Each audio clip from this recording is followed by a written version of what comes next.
Hey guys, welcome to the Golf Podcast Live. I'm Rafael Calamat.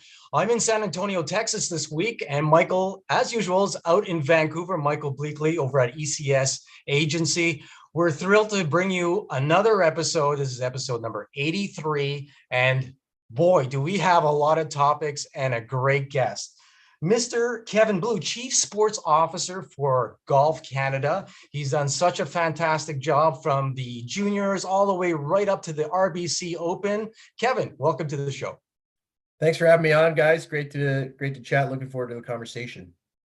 Absolutely. Thanks for your time again, Kevin. As we are looking forward to unpacking some info, why don't you tell us a little bit about how you came back to Canada in your role at Golf Canada?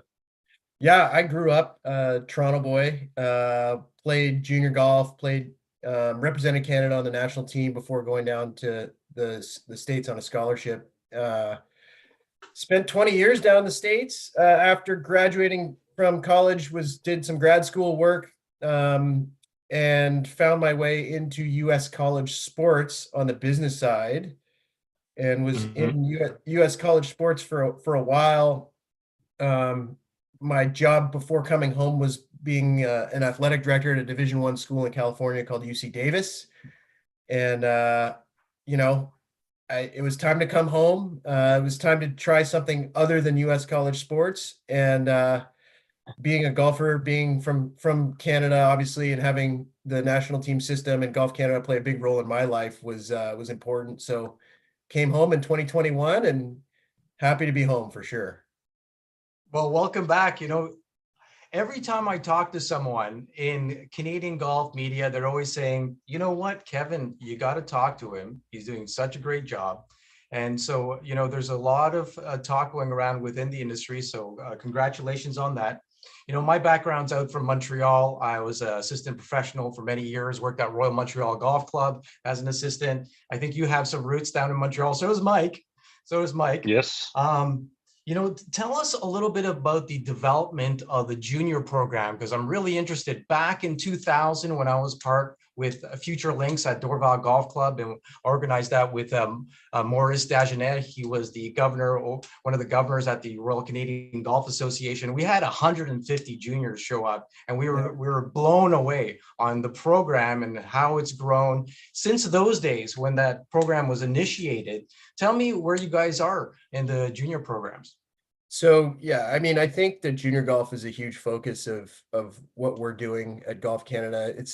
A lot of people forget, a lot of Canadians forget, and certainly globally, it's maybe not recognized. Canada is the third largest market in the world for golf. Like, we have the third most courses of any country behind the US and Japan. But in Canada, golf is something that people tend to come to a little later in life. And we, just like everyone in the industry, are eagerly trying to attract more junior players to golf for participation reasons and also for player development reasons. So right now we run three major programs in junior golf. The first is First Tee. A lot of people in the golf business and industry are aware of First Tee. It started in the US. It's a way of introducing kids from all sorts of different backgrounds to the sport and teaching its inherent life lessons and character development. The second is Youth on Course. Again, a lot of people in golf are aware of Youth on Course, but essentially it allows kids to play golf at certain golf courses for $5 or less. The rounds are subsidized by donors, and but it's providing affordable access to kids to get them out on the golf course. And then our third broad-based program is the Junior Skills Challenge, which is Canada's version of Drive, Chip, and Putt. And it serves to introduce young kids to maybe a competitive experience for the first time. So those three things are really at the core of our emphasis and participation in junior golf. And obviously we run, national junior events and things at the competitive and elite level as well. But those three things are really what we're focused on for junior participation in this country. Wow, very cool. How would a golf club get involved in the Junior Skills Challenge? Do clubs reach out to you, or does Golf Canada contact facilities?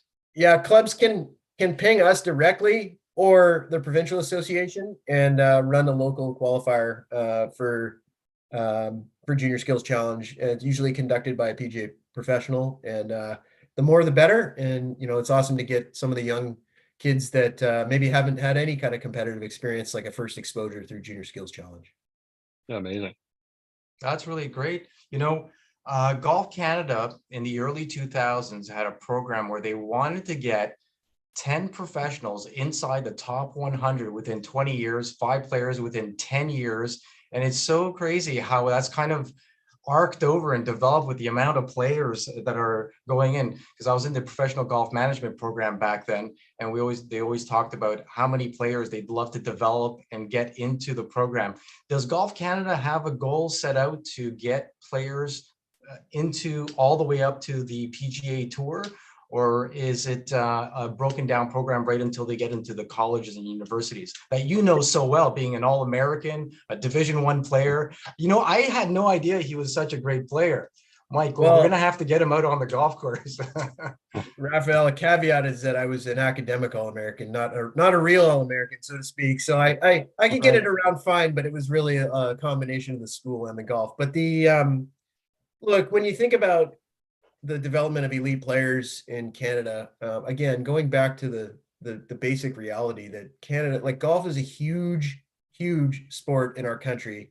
Mm-hmm. And I think Canadians may not fully appreciate how popular golf is on a relative basis in Canada compared to how it is in other countries. And I think years back when Stephen Ross first had the courage to really get the RCGA at the time involved in player development and pronounced that, hey, like we have higher aspirations and we want to put, I think he said 5 in the top 100 on the men's game. A lot of people kind of laughed at that and they're like, oh, that'll never happen. And of course, over time it indeed happened. And so, as we think about it, we've done some pretty extensive analytical work on the number of golfers in countries around the world that play golf, the rate at which golfers around the world are put onto the LPGA and PGA Tour on a per golfer basis, how efficient certain countries are, how inefficient certain countries are. And we think that over some time, we can continue the upward trajectory of Canadian players at the highest level and end up with a total of 30 men and women, combined on the LPGA and PGA Tour at a point in time in the future, if we continue the growth that we're seeing. And what the LPGA and PGA Tour look like at that time is I guess a bit of a different question. But I think that it's obviously that's a pretty significant challenge, but it shifts maybe like the Overton window of discussion a little bit to help people realize, hey, Canada is a major golfing country. Like we have the third most number of golf courses in the world. We have the third most number of players in the world, recreationally. And as we continue to watch the performance, it's starting to get there, right? Like we had on the men's side this year on the PGA Tour, we had the second most winners of any country this season behind the United States. So it's just a bit of a reframing, I think, as we sort of go forward, a cultural understanding that, hey, Canada is a major golfing country and has the potential to continue growing as far as high performance is concerned. And, we're fortunate to have some supportive donors that believe in that as well. And we are eager to see how far Canada can go in golf. And we're focused on that. Good. It's definitely golf is such a passionate sport, and it's great.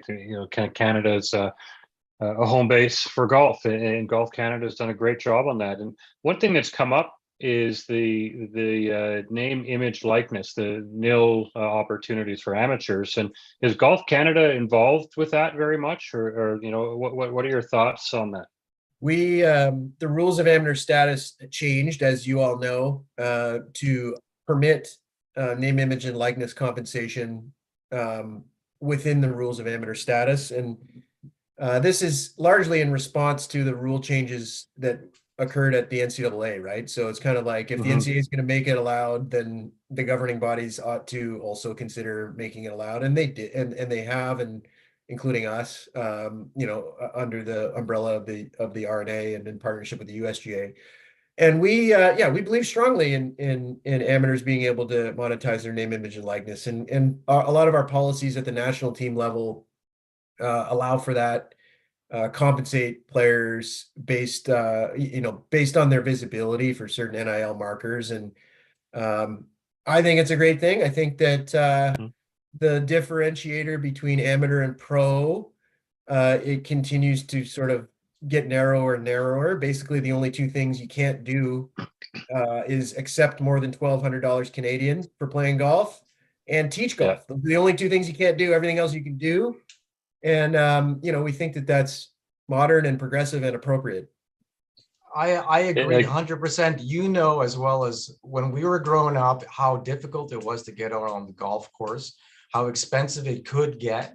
Outside, we're a hockey country, so hockey is super expensive, but golf is as well. And so having that sponsorship opportunity, it's incredible. You're looking at Connors, Hughes, Svensson, and what happened with Nick Taylor. We're going to see another uptick, I think, in Canada with, young boys and girls looking up to Brooke Henderson and Nick Taylor.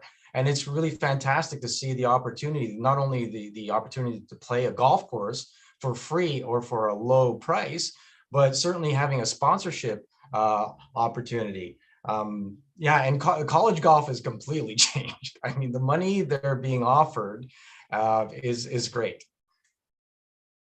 Well, amateur golf, competitive golf is expensive. So, especially if you want to travel to provincial or national events, you got to pay for it yourself. And I've toughed it out in the trenches in the Vancouver Golf Tour for years, and it adds up. So, I wouldn't mind a little nil money coming in to offset my golf addiction. So, while working full time, right? Yeah, one of the things, we're aware of that too, right? And we understand and appreciate the financial cost of the competitive side of it. And one of the things that we introduced a few years back and are accelerating now is a financial aid program for contestants in the Canadian junior boys and Canadian junior girls, for example, on a need basis, right? So if families can demonstrate financial need, we have grants available, and a lot of that's funded by generous donors who are supportive of the idea that finances, golf is expensive to play competitively, and finances ought not to limit people from coming to play in their national junior championship or in the All Abilities Championship, for example. So, yeah, we're sensitive to that. Like we hope a lot of what we do is advocate for reasonably affordable access for competitive players and all juniors, frankly, at golf courses, and hopefully we can continue to help address some of those challenges without being naive to the reality that, look, it is an expensive proposition to play golf at a internationally competitive level as a junior, just the same as it is for many sports. So we're very focused on it. Yeah, it's pretty amazing. Travel, shelter, equipment, not only that, but the training and the playability of going out to golf courses, all of those elements really add up fairly quickly. So it's great to hear about that. Now, Golf Canada has gone through some changes over the years. Certainly location-wise, are you guys staying in Oakville? Are you moving to TPC over Toronto? Because there was the whole part of the golf course maybe even shutting down, but now I believe it's staying, right? Yeah, for the time being, Glen Abbey it has been deemed a historic site and is staying a golf course, so people will be able to reenact the Tiger bunker shot and all those fun things that we all have cherished memories of. As far as our organization is concerned, we are in the process now of finalizing a move up to TBC Toronto in Caledon. Still a few years out from actually physically moving, but we've developed a nice partnership with TBC Toronto and Chris Humanek, and we hope that can become somewhat of a home for Canadian golf and a facility that's really a facility and a headquarters that's really dedicated to advancing the sport for all Canadians who participate in golf. So we're still a few years out, but that's kind of what the future holds for us. Well, I wanted to also get your thoughts on what's happening in the news. You don't necessarily have to mention anything, but certainly, the ball rollback. I personally love it. Should have happened 20 years ago. However, is that going to impact college and university golf? How is it going to impact the average player who goes out on the golf course? There's mixed feelings about this. The popular vote is not to Yeah. change the ball. I think Raf and because I it's are late. dead. We are in disagreement about this entirely. So I'd love to hear what Golf Canada and your thoughts are on this. Yeah, people love talking about it. I mean, Golf Canada's point of view on it is as with all matters of the rules of golf, we fall under the umbrella of the RNA and operate in close partnership with the USGA. So we follow their lead on both of those things. What I would say is that I think that this is obviously a topic that people are passionate about. I think that the USGA and the RNA were very thorough in their research and their studying of the issue. I think that they engaged in a very consultative process, and if people read the Distance Insights documents, they would realize that, right? They've studied the issue from every single aspect and every single angle that they could. I think that there's obviously I think general agreement that in the men's professional game, some correction of hitting distance would be helpful in the sense that it reduces sort of overall golf course sizes that's required to host competitive events.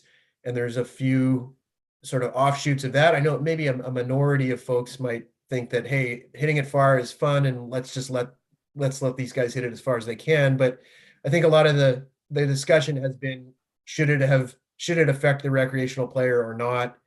And, I guess we'll see in the end by the time that this takes effect in 2028 for the pros and 2030 for recreational players, whether the ball manufacturers, in fact, have been able to innovate such that the impact on the recreational player, which is already pretty small, dissipates even further. So it'll be interesting to see how that plays out.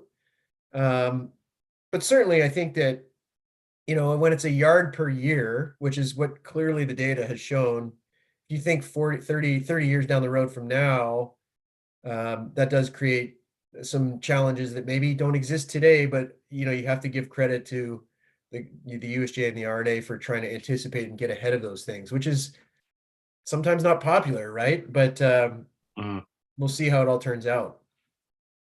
My worry at the moment, I mean, I think obviously, admittedly, it's slight selfish because I struggle for distance turning 50.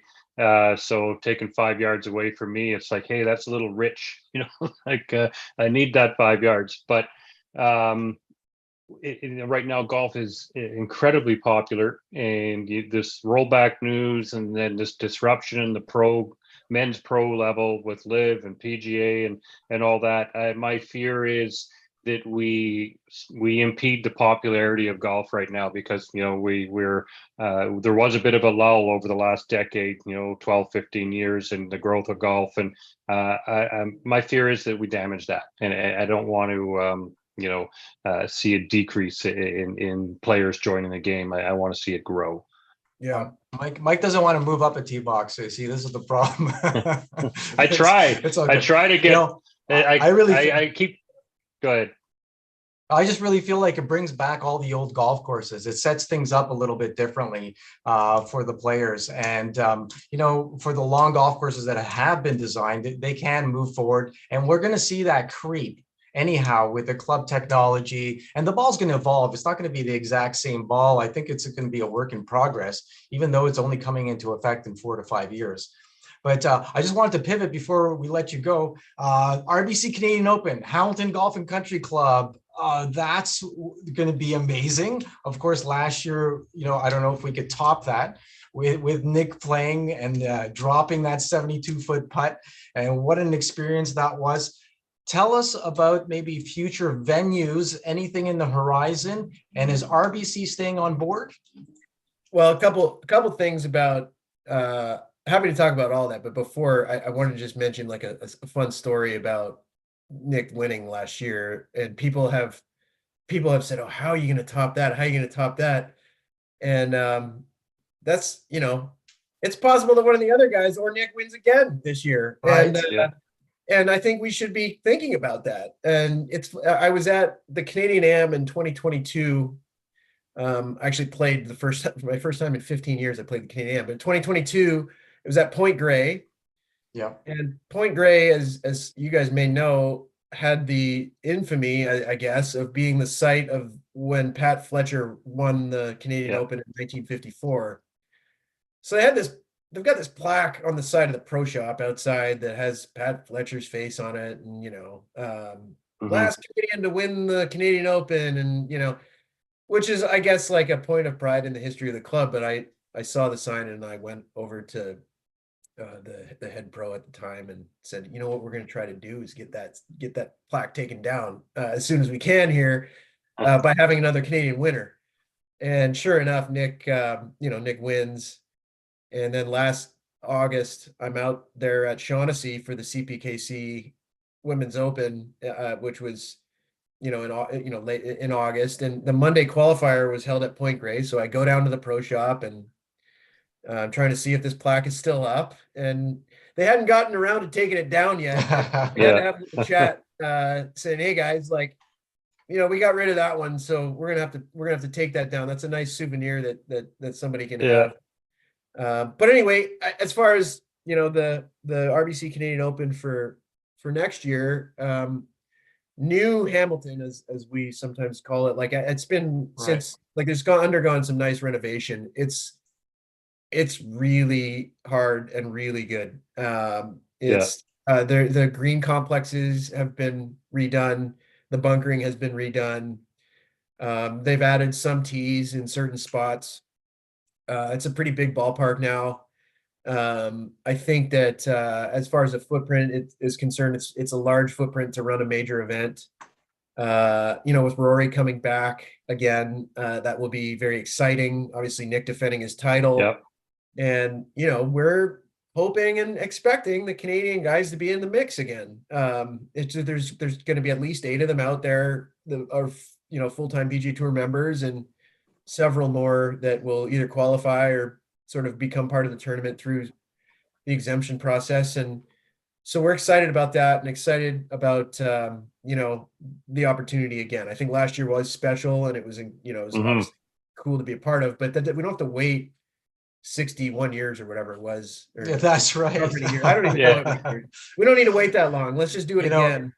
And the guys are getting so good, and you got players. We had Jared Dutois on a couple of months ago, right, Mike? Maybe it's been a year already. About a year ago. Yeah.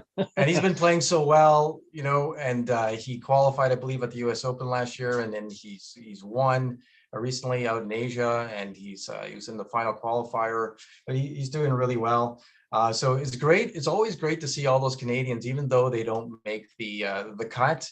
It's giving the opportunity for Canadians and fans to get to know these players, walk around the venue, looking around at the timesheets, and learning about Canadian golf. The setup is always so great and grand now with the concert series. Again, any future venues or anything different being done at the Open for next year? We will be so the one sort of new fun wrinkle is in 2023 this summer we started a nationwide golf league called the National Golf League that our friends at BDO have sponsored. And the national championship, this is like 9-hole recreational, once a week golf league type participation for recreational golfers. And then we had a playoff, sort of regional playoffs conducted in each province in the fall. And, a total of just over 10,000 participants, played this year. And it's narrowed down to 100 people, 52-person teams, men, women, mixed teams that are going to be competing at the National Golf League National Championship on the Saturday prior to the RBC Canadian Open starting. So that'll be a cool little wrinkle, cool little addition that, we've got as you guys know, league golf is a huge way that Canadian golfers engage in the game, whether it's, your weekly women's league or your weekly men's league. And for us to now be able to run what is in effect a national championship, recreational, handicapped competition, and 2-person teams. For us to run a national championship at the RBC Canadian Open is going to be super cool. So that's a new thing that will be, we'll be able to publicize that a little bit more here in the next little while. But that'll be a cool thing for everybody to experience. I'll be watching for it. Like, I'll be getting a team ready for that. Sounds great. Yeah, as far as future venues are concerned, we've got a few things in the works here that hopefully, we can get to the finish line, and there should be some more news about that in the next little while. But still working through some details. There are a number of really fantastic host venues in Canada, as you know, and we got to go east, but I don't know if it's possible. We've been talking about it for years. There's some considerations of date, right? Like the date this year is we took the week of the Memorial Jack's tournament, and it's flip-flop. So the final putt will go in on Sunday, June 2nd, 2024. So you have the last, some chunk of the event will happen in the early week part will happen in the month of May. And so that has to be taken into consideration when thinking about venue. So there's a whole bunch of those things that are on our radar, obviously, but the juice in the event from 2019 when it was last at Hamilton and the Raptors were in the finals and Rory was winning. I think you'll see a sort of a hopefully an updated version of that with Rory back and Nick defending and some of the. So we're looking forward to that this year. It should be a great spring, hopefully. Right on. A few years ago, I played an event with Bob Weeks, and we got into chatting, about locations for the RBC, and being, a West Coast guy. I was like, "When's it coming back here, Bob?" And he told me that RBC doesn't want it out in the West Coast, and basically Golf Canada loses money every time it comes out here to the West Coast for myriad of reasons. So do you ever see us entertaining the Open again out this way? I mean, I would never say never to anything, Mike. Like I think everything is certainly up for discussion as far as, or up for consideration, I should say. And we really try to think about the venue picture as best we can. I think there's certain realities of location as it relates to the schedule of the other events that are around the RBC Canadian Open. This in recent years, it's been up against like the US Open the following week. And so there's those considerations. There are considerations of market, and it's funny. It's you mentioned like losing money. The tournament. A lot of people may be under the impression that Golf Canada makes a bunch of net income on the RBC Canadian Open. That's just not the case, right? It's just not. We run the event. We don't run the event to generate massive profits. Like, we're running the event because it's an important part of the fabric of golf in this country, as is the CPKC Women's Open. There are a number of important benefits that the event, both the men's and women's Canadian Opens bring to the table for golf in our country. And that's just, the economics don't lend itself in either of those events to be making money hand over fist. There's many situations where the host venue does substantially better financially than Golf Canada, in fact. And so I think that's an interesting point that hopefully people increasingly in the Canadian golfing public can understand. Like, Golf Canada is we run on the professional championship side 2 very successful commercial properties in those events that are high visibility for partners, sponsors, etc. But in the end, we're a national sports organization, a nonprofit national sports organization that exists to execute the mission of increasing participation and excellence in Canadian golf. We are not a corporation trying to make a bunch of net income. And the professional tournaments reflect that. Like, we're certainly being responsible and fiscally prudent as far as how we operate those events. But this is not a situation where we're making massive margins. I got a question for you as far as golf. I know you're a player. Do you have a favorite Canadian golf course? Do you have a place where you'd like to say, that's the course I love to play, or maybe you got a bucket list golf course that you haven't played, you know a lot about?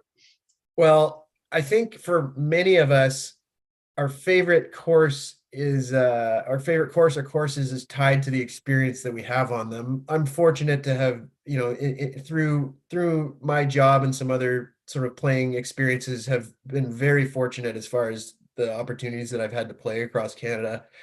But I would say, I would answer the question by saying, look, I really got started and first exposed to the game in a meaningful way at Don Valley in North Toronto there. And I think that the fact that those I lived near there. Yeah, those municipal courses that are in the city of Toronto, providing, you know, opportunities for people to play at relatively convenient locations and providing access to juniors, I think that's a special thing. And I think that oftentimes, of course, people love playing, you know, fancy, prestigious, beautiful courses. I do too. But as far as meaningfulness to the game, you know, municipal courses across Canada, I think they hold a special place in my heart. Don Valley specifically, and out in Vancouver, you know, like Stanley Park Pitch and Putt, man, that place is. I can't believe you said that. That's where we have our shootout cup for the cast. We always go, because Mike and I go back 20, 30 years playing there, and that holds a special place for us personally. We did that this year. We were out there, like I said, we were out there for the women's tour event, and you know, these are busy, long days.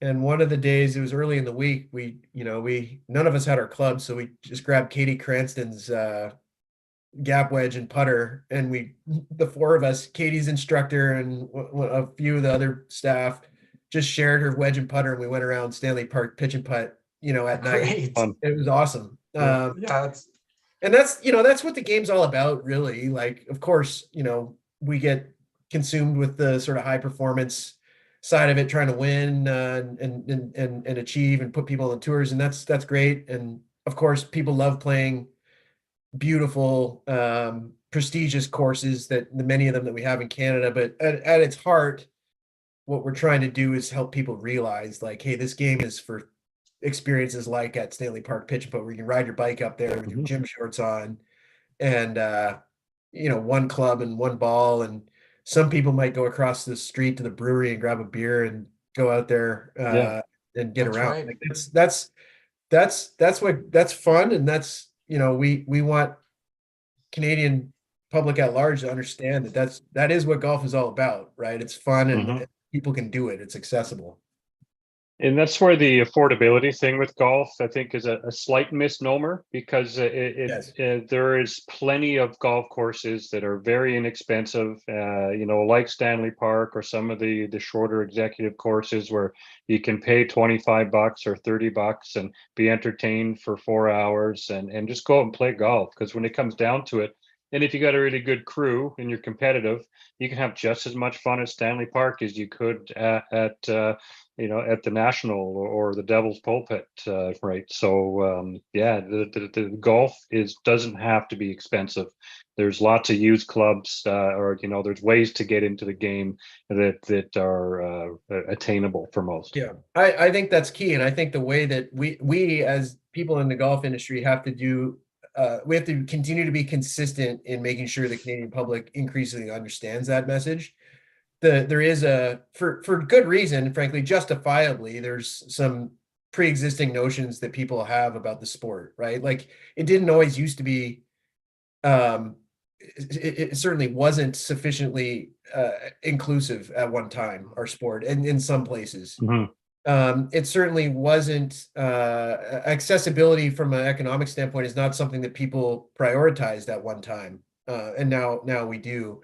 So it's our responsibility to make sure that, like, people, like, we've got to tell that story more effectively. We've got to provide better examples, so that the general public, I think golfers get it, right? I think the general public probably doesn't get it as broadly. And, you know, so we need to keep working on that. And, hopefully, you know, you'll see increasingly government officials and sort of the public at large have a more nuanced understanding of golf and what it is. Just like a great comparison that I've heard others use is like a restaurant. Like there's expensive restaurants, and then there's accessible Mhm. restaurants. It's not any different in our sport. Yeah. Oh, Well, with the exactly. uptick that we've had through COVID, I think that the growth of the game is tremendous. As a golf instructor for over the last 25 years, I've seen the growth. First it happened with Tiger, then it happened with COVID. And if you're just joining us, we're talking to Kevin Boo, Chief Sports Officer over at Golf Canada. And thanks for doing such a great job helping to grow the game. I want you to enjoy your family and the holidays. Wishing the whole staff at Golf Canada all the best, as well as, probably going to catch a little bit of PNC, Mike. We'll watch, see Tiger and Charlie play, absolutely. and all the legends of the game playing with their kids and family members. It'll be interesting to There's see. one, definitely, and there's one thing that you're doing with Golf Canada lately is the hashtag My Golf Year. I think that's a lot of fun because everyone's sharing their little image of their best score and their rounds played and their ranking percentage in the country. And I think that's a really fun thing that you're all doing. I'm not sure if you're working on that directly, Kevin, but that type of stuff, I think it's really engaging for the golf community to share and utilize social media to have some fun.